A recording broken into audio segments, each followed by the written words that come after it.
가정의 달인 5월을 맞이했습니다.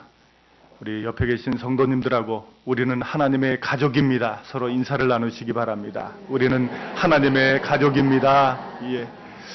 하나님의 가족은 말씀으로 삽니다.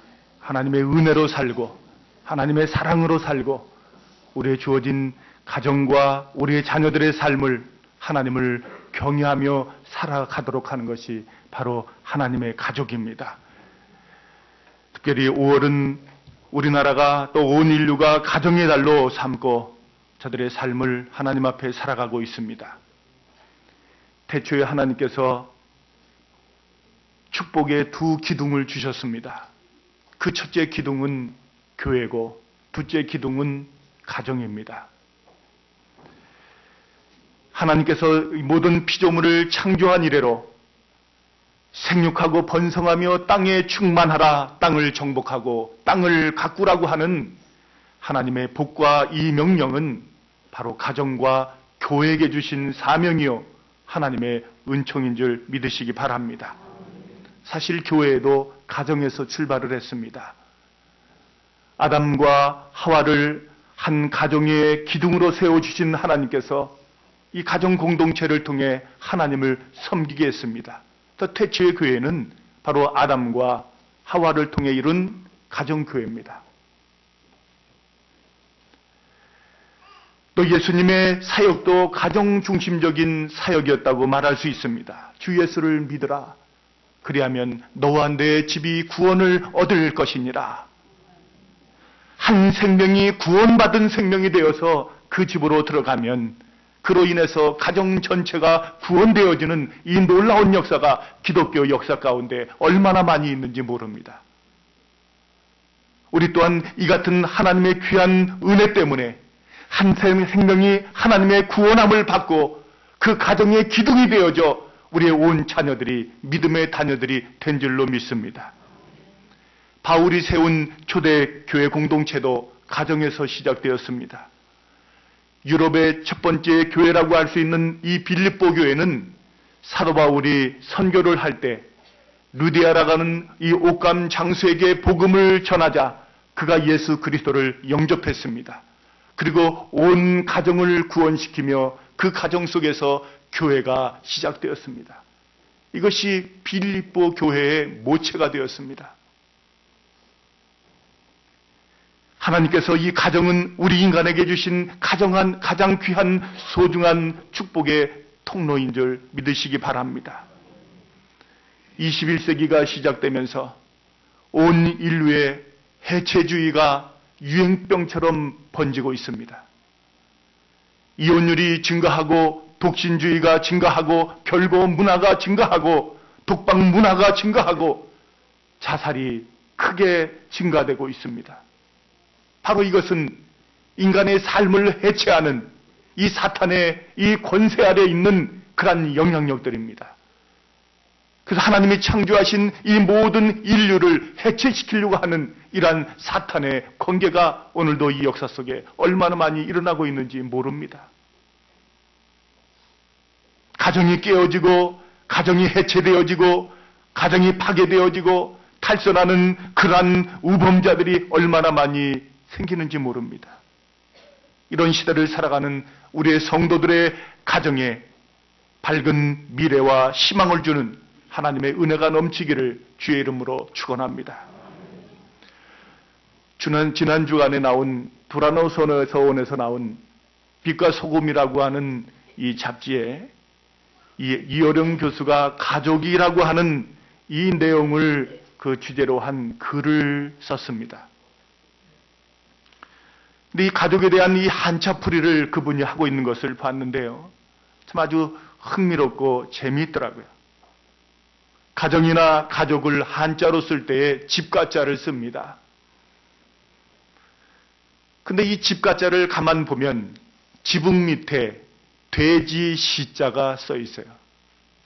지붕 밑에 사람 인자가 써야지 이게 가정이 될 텐데 그렇게 써 있지 않고 이렇게 돼지 시자가 쓰여져 있습니다. 이것을 그분은 세 가지로 풀이를 해주고 있었습니다. 첫째는 경지적인 측면으로 우리가 가족을 말할 때 식구라고 하는 표현을 씁니다. 함께 양식을 먹는 사람들이 가족이란 뜻에서 우리의 먹을거리인 돼지 시자를 쓰고 있다는 겁니다. 한 개인이 먹는 그러한 삶보다는 가족 식구들이 옹기종기 모여 앉아 서로 먹여주고 뜯어주고 서로 나누어 먹는 이 경지적인 이러한 관계들을 이 풀이로 하고 있었습니다. 두 번째 풀이는 생물학적인 측면에 있습니다.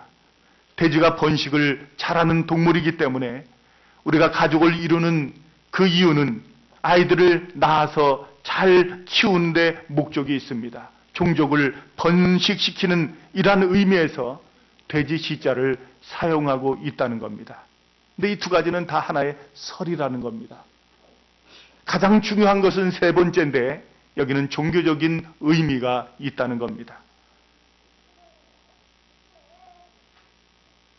이 세 번째 종교적인 이유는 옛날에는 샤머니즘 종교가 발달을 했습니다. 이 샤머니즘에서는 돼지를 신에게 드리는 예물로 사용했다는 겁니다. 그래서 돼지를 바쳤는데 이 지배의 의미는 제물을 바치는 조상들의 지배였다는 거예요. 지금으로 말하면 교회당과 같은 이 신성한 곳에서 하나님 앞에 예물을 드리는 것과 같은 행위라는 거죠. 그래서 종교적인 하나의 공간의 의미를 갖고 있다고 그래서 이 돼지 시자를 사용하고 있다는 겁니다. 또 자기는 이 세 번째 종교적인 의미를 가장 큰 의미로 두고 있다고 하는 그러한 이야기를 그의 글에서 쓰고 있습니다. 가족은 경지적인 공동체요, 또 생물학적인 공동체요, 같은 뜻과 종교적인 제의를 가지고 살아가는 신선한 공동체라는 겁니다. 이 가정은 결국 하나님이 주신 축복의 통로요, 하나님이 주신 선물이요, 우리의 삶의 고향과도 같은 곳입니다. 탈무드에 보면 이런 말이 있습니다.